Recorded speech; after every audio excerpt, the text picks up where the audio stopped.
السلام علیکم۔ آج ہم ہندوستان کی تحریک آزادی پر ایک گہری نظر ڈال رہے ہیں۔ ہمارے پاس کچھ مواد ہے اردو ٹیچرز ایسوسی ایشن کا جمع کردہ، اور کچھ مضامین بھی ہے تحریکوں اور نعروں پر۔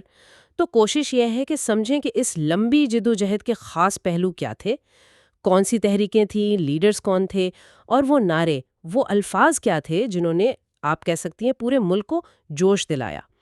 تو آئیے دیکھتے ہیں۔ اچھا، تو شروعات 1857 سے پہلے بھی کچھ نہ کچھ تو چل رہا تھا۔ ذرائع بتاتے ہیں کہ جیسے جنوبی ہند میں پولیگر تھے، پزہاسی راجا تھے، ان کی بغاوتیں ہوئیں۔ بنگال میں بھی سنیاسی اور فقیر تحریکیں تھیں، اور وہ 1806 والی ویلور کی سپاہی بغاوت بھی۔ مطلب یہ چھوٹی علاقائی کوششیں تھیں، لیکن ظاہر کرتی ہیں کہ مزاحمت شروع سے تھی۔ جی ہاں، بالکل۔ یہ مقامی سطح پر تھیں لیکن اہم تھیں۔ لیکن 1857 کا غدر، جسے پہلی جنگ آزادی بھی کہتے ہیں، وہ واقعی ایک فیصلہ کن موڑ تھا۔ اس کی وجوہات کئی تھیں، آپ جانتے ہیں، سیاسی، معاشی، سماجی، مذہبی، اور وہ کارتوس والا معاملہ تو فوری وجہ بنا۔ رانی لکشمی بائی، بہادر شاہ ظفر، یہ نام مزاحمت کی علامت بن گئے۔ اگرچہ انگریزوں نے اسے دبا دیا، لیکن اس کا ایک بڑا نتیجہ نکلا: ایسٹ انڈیا کمپنی کا خاتمہ۔ اور حکومت براہ راست برطانوی تاج کے پاس چلی گئی۔ یہ بہت بڑی تبدیلی تھی۔ صحیح۔ تو اس کے بعد چیزیں زیادہ منظم ہوئیں، ہے نا؟ 1885 میں انڈین نیشنل کانگریس بنی، اور پھر 1905 میں وہ بنگال کی تقسیم ہوئی، تو اس کے جواب میں سودیشی تحریک شروع ہوئی۔ ذرائع یہ بھی بتاتے ہیں کہ یہ صرف بائیکاٹ نہیں تھا، بلکہ اپنی چیزیں، دیسی صنعتیں، تعلیم، ان سب پر زور تھا، ایک متبادل دینے کی کوشش۔ بالکل درست۔ اور اسی زمانے میں، یعنی 1916 میں، تلک صاحب اور اینی بیسنٹ میں ہوم رول لیگ بنائی، خود مختاری کا مطالبہ۔ اور باہر، ملک سے باہر، 1914 میں غدر تحریک بھی چل رہی تھی، جو زیادہ، آپ کہہ سکتے ہیں، مسلح جدوجہد پر یقین رکھتی تھی۔ تو مختلف طریقے، مختلف سوچ، سب ساتھ ساتھ چل رہے تھے۔ پھر آتے ہیں گاندھی جی، 1919 کے آس پاس۔ ان کے آنے سے تحریک کا انداز بدلا، بڑے پیمانے پر لوگ شامل ہوئے، اور وہ عدم تشدد والا فلسفہ۔ جی، گاندھیائی دور، اور اس کی عملی شکل ہم نے دیکھی چمپارن میں 1917 میں، پھر احمد آباد مل ہڑتال 1918، کھیڑا ستیاگرہ بھی 18 میں۔ یہ کامیابیاں تھیں جنہوں نے دکھایا کہ ہاں، عدم تشدد سے عوام کو متحرک کیا جا سکتا ہے۔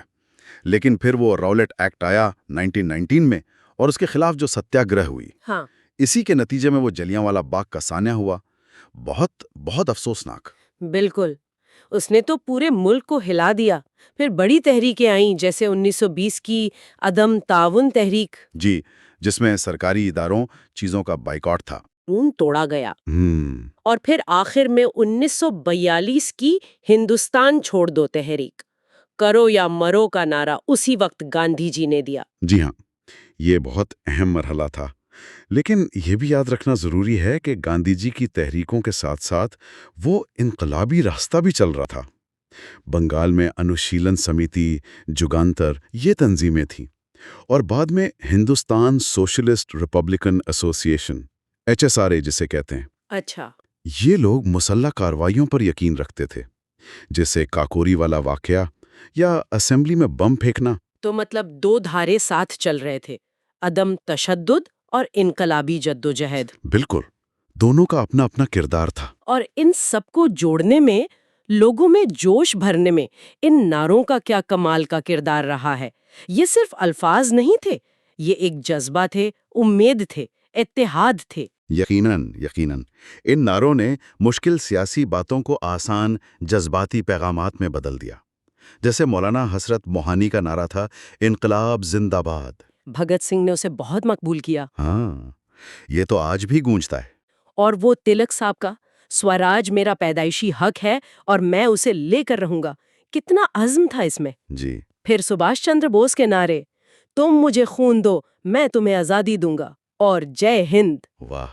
اور بنکم چندر چٹوپادھیائے کا وندے ماترم تو جیسے قومی ترانہ ہی بن گیا تھا تحریک کا۔ صحیح کہا۔ یہ نعرے اس وقت کے احساسات کو ظاہر کرتے تھے۔ جیسے لالا لاجپت رائے نے کہا، سائمن واپس جاؤ، تو وہ ایک خاص موقع کی آواز بن گیا۔ اور بسم العظیم آبادی کی وہ نظم، سرفروشی کی تمنا اب ہمارے دل میں ہے، یہ قربانی کے جذبے کی عکاسی ہے۔ آرام حرام ہے، جواہر لال نہرو کا۔ جی۔ اور لالا جی کا یہ قول بھی کہ آزادی دی نہیں جاتی، لی جاتی ہے۔ اور سبھاش چندر بوس کا ایک اور قول کہ آزادی کی حفاظت صرف فوجیوں کا کام نہیں، پوری قوم کو مضبوط ہونا پڑے گا۔ واہ! تو یہ سب نعرے اور اقوال مل کر ایک ایسی فضا بنا رہے تھے جس نے آخر کار آزادی ممکن بنائی۔ بالکل، ان سب نے مل کر 15 اگست 1947 کی راہ ہموار کی۔ تو یہ تھا ہندوستان کی جدوجہد آزادی کا ایک مختصر سا خاکہ، ابتدائی کوششوں سے لے کر بڑی عوامی تحریکوں اور ان کو جان بخشنے والے نعروں تک، جیسا کہ ہمارے ذرائع بتاتے ہیں۔ جی، اور آخر میں ایک سوال شاید ذہن میں آتا ہے کہ کسی بھی تاریخی جدوجہد میں جو طریقے استعمال ہوتے ہیں، جیسے عدم تشدد تھا یا مسلح جدوجہد تھی، اور جو الفاظ استعمال ہوتے ہیں، جیسے یہ نعرے تھے، تقاریر تھیں، ان کو اگر ہم گہرائی سے سمجھیں تو کیا یہ سمجھ ہمیں آج کے دور کی سماجی اور سیاسی تحریکوں کو بہتر طور پر سمجھنے میں مدد دے سکتی ہے؟